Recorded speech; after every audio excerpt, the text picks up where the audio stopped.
अब हम देखने वाले 2013 का ही क्वेश्चन। 10 नंबर का है, 200 वर्ड्स है, सेम। और इसमें बिल्कुल आप मतलब ज्यादा दिमाग नहीं लगाना, प्रेजेंटेशन पे ही ध्यान देना है। और आप लिख तो लोगे ही इसको। क्वेश्चन देख लेते हैं हम एक बार। क्वेश्चन क्या है? Critical examine. Critical examine basically हमें अपना स्टैंड लेके उसके पॉजिटिव नेगेटिव और एक कंक्लूजन दे देना है। The effect of globalization on the aged population in India. पूरा क्वेश्चन बोलना क्या चाह रहा है कि जो भी हमारा ग्लोबलाइजेशन है उसका इंडियन जो एज्ड पॉपुलेशन है ना, मतलब जो बुजुर्ग लोग हैं, उनके ऊपर क्या असर है, बेसिकली ये क्वेश्चन है। देखो, इसमें लिखने पे तो आप कितना ही लिख सकते हो और कितना ही इसको बढ़ा सकते हो। मेन चीज है वही, दोबारा से प्रेजेंटेशन। जब तक आप प्रेजेंटेशन को अच्छा नहीं करोगे तब तक आपको यहाँ पे नंबर नहीं मिलने वाले। तो प्रेजेंटेशन कैसे अच्छी करनी है कि आपको डायग्राम इंक्लूड कर दिए, कोई फ्लो डायग्राम कर दिया, कोई एरो डायग्राम कर दिए, कुछ भी। ठीक है, ये चीजें हो गई। अभी हम क्वेश्चन को देखते हैं ज्यादा बड़ा ना करके। ये जो प्रेजेंटेशन स्किल्स है इनके ऊपर अलग से वीडियो हो जाएगी। तो क्वेश्चन क्या है? ग्लोबलाइजेशन।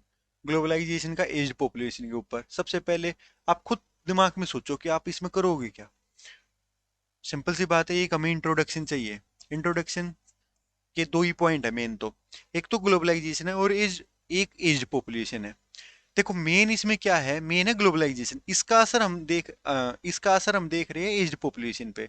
तो हम मेन को ही तो डिस्क्राइब करेंगे ना, उसके ही बारे में बात करें तो ज्यादा बेटर है। तो हम इंट्रो में किसको लेंगे? ग्लोबलाइजेशन को। फिर बॉडी पार्ट में हमें क्या करना है? बॉडी पार्ट में हमें क्या करना है? क्रिटिकल एग्जामिन करना है। क्रिटिकल एग्जामिन करना मतलब इसमें प्लस पॉइंट और नेगेटिव पॉइंट दोनों बताने पड़ेंगे मेरे को। प्लस और नेगेटिव दोनों बता देता हूँ और कंक्लूड जो भी मेरा इसके ऊपर असर है, मिक्स असर है, वन साइडेड है, पॉजिटिव ज्यादा नेगेटिव ज्यादा, वो चीज बता दूंगा मैं। ये हमारे क्वेश्चन का पूरे का फंडा रहने वाला है।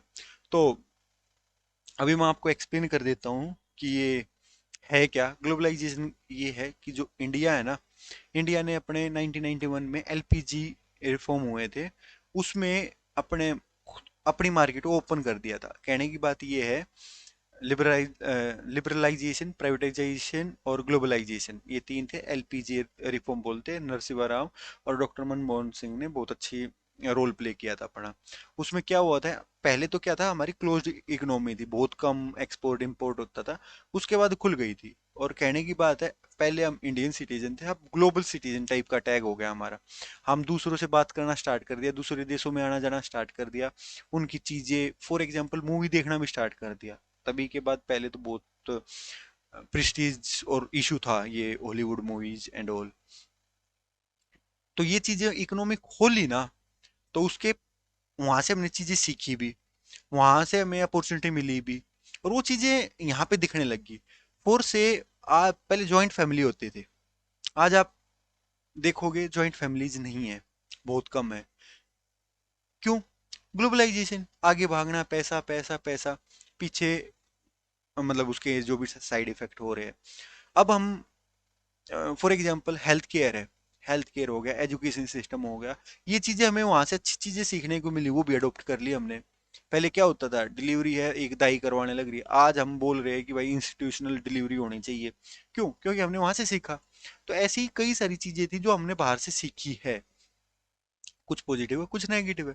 बट इस क्वेश्चन पे हमने बात करनी है बेसिकली एज्ड पॉपुलेशन पे। एज्ड पॉपुलेशन है, उनके ऊपर क्या असर रहा होगा? उनके ऊपर असर रहा होगा कि हेल्थ केयर उनको अच्छी मिलने लगी, उनको फाइनेंशियल बैकिंग वगैरह ठीक ठाक मिलने लगी, उनके पास इंटरटेनमेंट वगैरह की चीजें अपॉर्चुनिटी ज्यादा हो गई। नेगेटिव पॉइंट क्या रहा होगा? नेगेटिव पॉइंट रहा होगा कि आपकी सोसाइटी खत्म हो गई। पहले 10 लोग एक चौपाल पे बैठते थे, वो अब वो खत्म हो गया। सब अपने अपने में बिजी है। आज के टाइम पे आप देख लो, हर कोई फोन पे लगा पड़ा है। ये भी तो एक ग्लोबलाइजेशन है। आप 7,000 किलोमीटर कोई इंसान बैठा है, उससे बात कर रहे हो, बट जो आपके बिल्कुल बगल में बैठा है उसका आप पता भी नहीं लगा पा रहे कि वो खुश है, दुखी है, क्या चल रहा है उसकी लाइफ में। तो ये ग्लोबलाइजेशन की साइड इफेक्ट ऐसे ही हमारे जो एज्ड पॉपुलेशन है उनके साथ है, कि उनका हम ख्याल नहीं रख पा रहे। उनको मेडिकल एक मेडिकल सुविधा तो दे पा रहे बट इमोशनल सपोर्ट नहीं दे पा रहे, कि बच्चा होगा ही नहीं तो क्या इमोशनल सपोर्ट देगा। ऐसी ऐसी बहुत सारी चीजें, उसको आपको पॉइंट पे लिख देना, बात खत्म। तो सबसे पहले क्या है ग्लोबलाइजेशन, उसके पॉजिटिव और नेगेटिव पॉइंट और कंक्लूजन। एक बार ये देख लो आप कि किस किस एक्सपेक्ट में आप बात करने वाले हो ग्लोबलाइजेशन की, और ठीक है। तो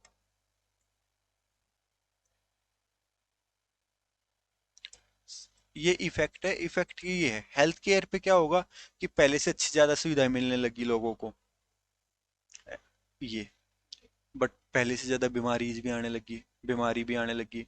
कॉस्ट ऑफ जो हमारी, बीमार कम होते थे लोग तो कॉस्ट कम लगती थी, बट आज के टाइम पे कॉस्ट बहुत लग रही है, बड़े बड़े ऑपरेशन पता नहीं कितना खर्चा आ रही है। तो ये चीजें हैं कि, तो इसके भी आप पॉजिटिव और नेगेटिव दोनों एक्सपेक्ट में लिख सकते हो। कम्युनिकेशन, मोबाइल है, आप फोन उठाओ कहीं पे भी कर लो, पहले ऐसे थोड़ी ना होता था।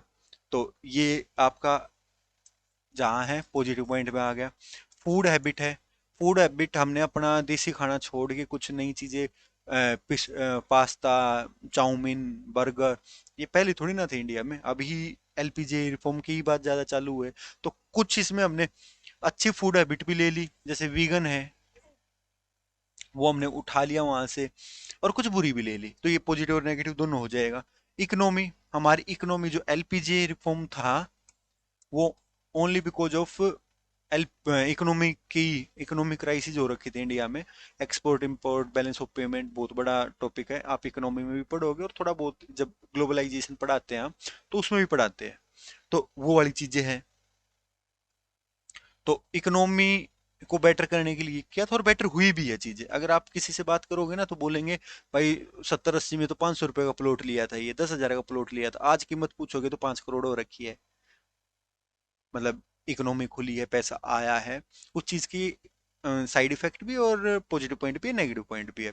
तो ये जैसे मैंने अब महंगाई बताया, कमाई बढ़ी है लोगों की तो महंगाई भी बढ़ी है, ये इसका पॉजिटिव, मतलब कमाई बढ़ी है वो पॉजिटिव पॉइंट है, बट साथ में महंगाई बढ़ी है वो नेगेटिव पॉइंट है। वो चीजें भी लिख सकते हैं। सोशल प्रॉब्लम मैंने बताई थी, कि आज वो भाईचारा खत्म हो रहा है, ब्रदरहुड फेटर्निटी वाली वो चीजें खत्म हो रही है। जस्ट 7,000 किलोमीटर वाले के साथ भाईचारा है, 7 वाले के साथ नहीं।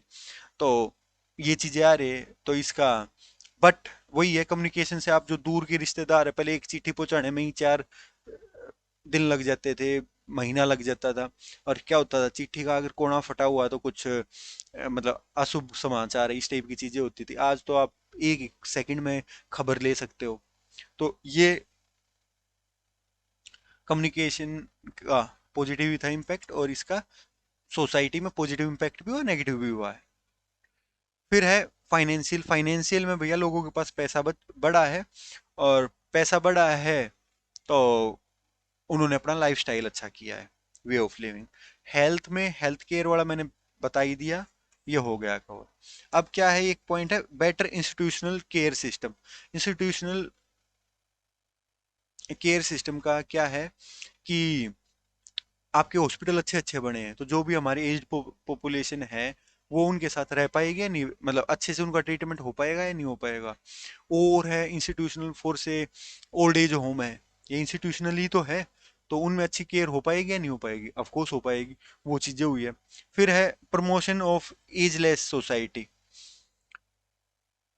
एजलेस सोसाइटी का भी हमारा वो है, कि अब पहले क्या होता था कि 40 साल वालों को बड़ा बोल दिया, वो अपने से छोटे वालों के साथ सीनियर जूनियरिटी वाला करके ट्रीट नहीं करेंगे, फिर 20 वाला 15 वाले के साथ ट्रीट कर सकता, 25 वाले के साथ ट्रीट नहीं, ऐसे बटा हुआ था। अब ऐसा हो रखा है कि आपका, अगर हम देखें तो क्या होगा, कि क्या पता आप 60 साल के किसी स्पीकर को सुनने लग रहे हो, आप हो 15 साल के, 20 साल के, स्पीकर 60 साल वाला पसंद आ रखा। पहले ऐसा नहीं थी सुविधाएं हमारे पास, तो हम गैप भी नहीं कर पाते थे। पहले क्या होता था कि कोई अंकल है, पैरी छुओ, बात खत्म, बात नहीं करना, शर्मा के बैठ जाओ, नीचे गर्दन कर ली, ऐसी चीजें चलती थी। अब वो चीजें गैप कम हो रहा है।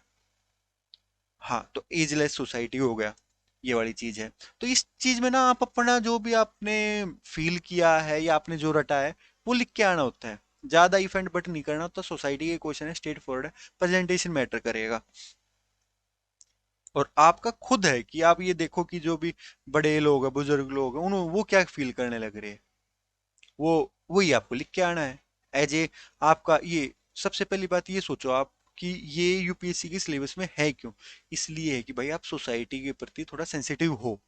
सेंसिटिव होंगे तभी तो आप कुछ कर पाओगे उनके लिए। अगर आप बिल्कुल कोल्ड हार्टेड इंसान हो, आपको फर्क नहीं पड़ता, तो आप क्या ही एज ए ऑफिसर बन के कर लोगे। कोई बाहर आपके रो रहा है, आप कुछ नहीं करोगे, भैया छोड़ो, इग्नोर करो, मैं यहाँ पे अपना आराम से काजू खाऊंगा, ऐसा नहीं चलता।